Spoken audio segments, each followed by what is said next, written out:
Is this you, where you cram the night before an exam, end up doing fairly well, but forget everything 24 hours later? Trust me, you're not alone. I used to do this for years as well, and most of my friends actually do this till date. In nursing school, I used to pull an all-nighter the night before an exam and study everything right before, and because this information was readily available to me and in my working memory, I actually ended up doing fine on my exams. But then in practice, when I used to get questioned by my patients, my instructors, my colleagues, I had a hard time recalling all that foundational information.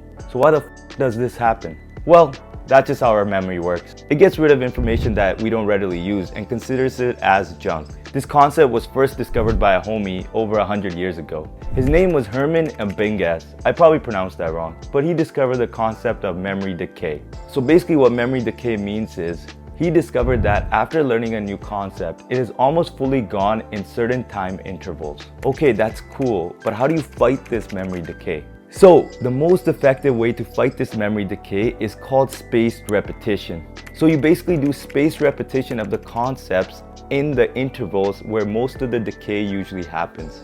Instead of reviewing every concept every single day, you review them at certain timed intervals. So each time you recall that new concept you just studied, your brain actually extends the time it holds on to that new concept, and the neuronal synapses of that concept get stronger.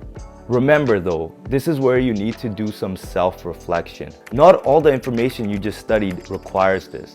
For instance, I'm studying for my ICU training as a nurse right now.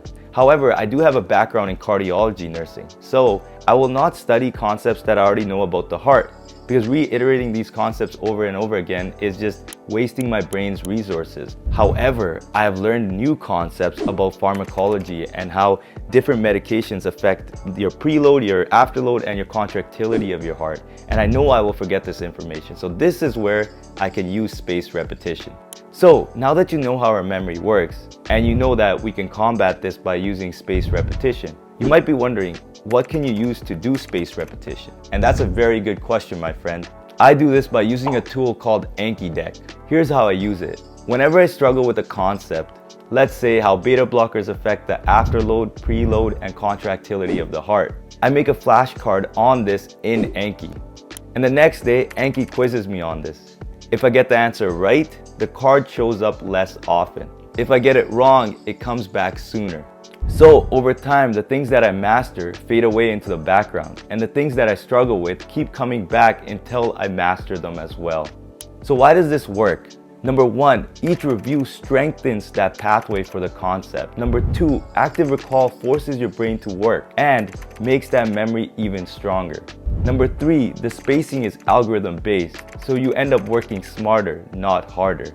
So remember, there's an evolutionary reason for why our memory decays. So end up doing some self-reflection, create that Anki deck, and make your weaknesses your strengths. Also, if you're a student and working from home and struggling with procrastination, join my deep work sessions. I do regular deep work sessions anywhere from 3 to 8 hours, and I list them all in my channel description. And join me and let's take care of business. And don't forget, let's continue to grow together.